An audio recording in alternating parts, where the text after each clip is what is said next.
God doesn't want me worrying about anything. Nothing. Nada. Zip. Zero.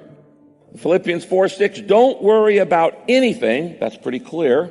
Instead, pray about everything. We've talked about this many times. You can pray or you can panic. If you're not praying, you're panicking. You can worry or you can worship.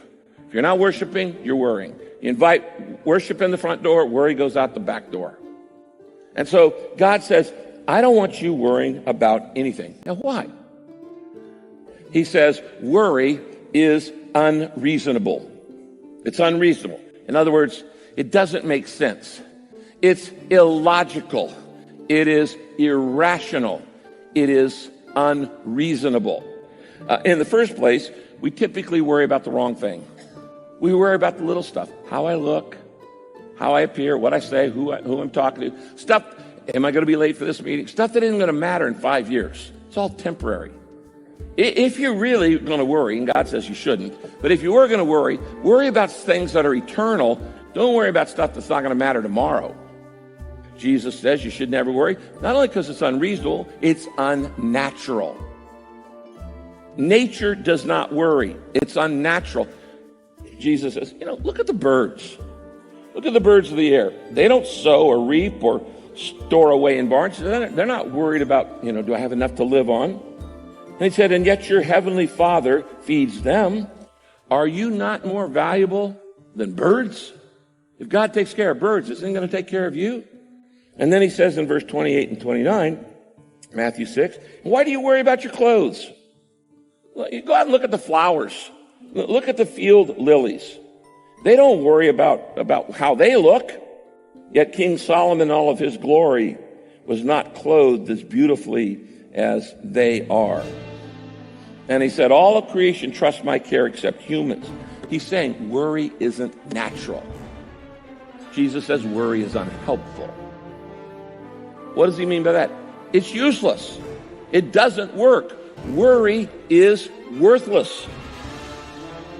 It doesn't change anything when you worry. Matthew 6, verse 27, Jesus says, who of you by worrying can add a single hour to his life?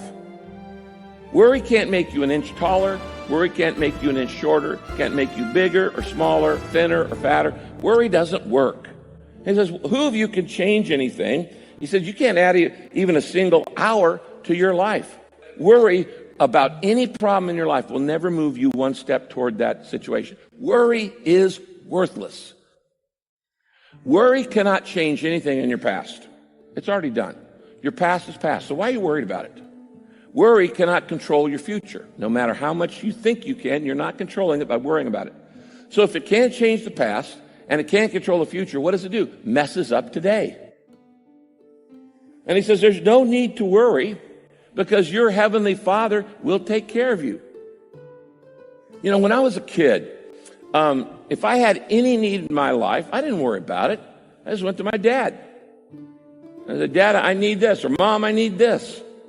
And if I needed money to buy something, I said, Dad, I need some money to buy this. I never once worried about where he was going to get the money. That was his worry. You're worrying about a lot of things that are God's responsibility. Worry is assuming responsibility that God never intended for you to have. Every time you worry, it's a warning light. I'm playing God. I'm acting like God. I'm thinking that it all depends on me, that I don't have a heavenly Father. So you never worry if you understand that God is your heavenly Father and you understand the goodness of God. Matthew 6, verse 30 says this, if God cares so wonderfully, even for the flowers that are here today and gone tomorrow, in other words, they're only going to bloom for a few days and then they're gone. But your life lasts decades. If God cares so wonderfully even for the flowers that are here today and gone tomorrow, won't he surely care for you? You see, what he's saying here is that God has assumed responsibility for the needs in your life. And he cares for you because he says you are valuable. You have value. You want to know how much you value? Look at the cross. Jesus died for you on the cross. That shows how much value you have to God. You're not junk. You're not worthless. No. You are valuable to God because you're his child. Like the shepherd takes care of the defenseless sheep. When you need it, I'm there. What am I saying? I'm saying that worry in your life, every time you worry, it comes from the fact that you misunderstand the goodness of God. Worry is a warning sign. It's a yellow caution light going, bum, bum, bum. That's saying, at this point, I've forgotten how good God is. I've forgotten the promises of God. I've forgotten what God has promised to do in my life to meet all my needs. He says it over and over and over. I will meet all your needs. There's no need that God will not meet if you trust him. Now, if you don't trust him, you're out there on your own. But if you trust him, he says, I will meet every need in your life. And worry means I've forgotten that, the goodness of God. It comes from misunderstanding what God is really like. And you know what? We always get into trouble every time, whenever we start doubting God's goodness. When we start thinking, God's not going to take care of me. God doesn't really love me. God isn't a good God. Every time you start thinking like that, you know where those thoughts came from, you're going to get in trouble. You're going to go down a blind alley, hit a dead end, have all kinds of discouragement in your life. And it doesn't even make sense. Most of you here, sitting here in this day, are believers. You've stepped across the line spiritually. You've said, I put my trust in Jesus Christ because I know heaven's perfect and I'm not. There's no chance I'm getting to heaven on my own goodness because I'm not good enough. So I'm trusting Jesus Christ to forgive me and to save me by his grace. Not by my works, but I'm just trusting God to save me because he loves me. He wants to forgive me. He sent Jesus to die for me. When Jesus died on the cross for you, he solved your biggest problem. You don't have any bigger problem than eternal salvation. But if that's your biggest problem, why do you doubt his taking care of the smaller things in your life? What's the logic of saying, I'm going to trust God to get me to heaven, but I'm not going to trust him to help me make my car payment?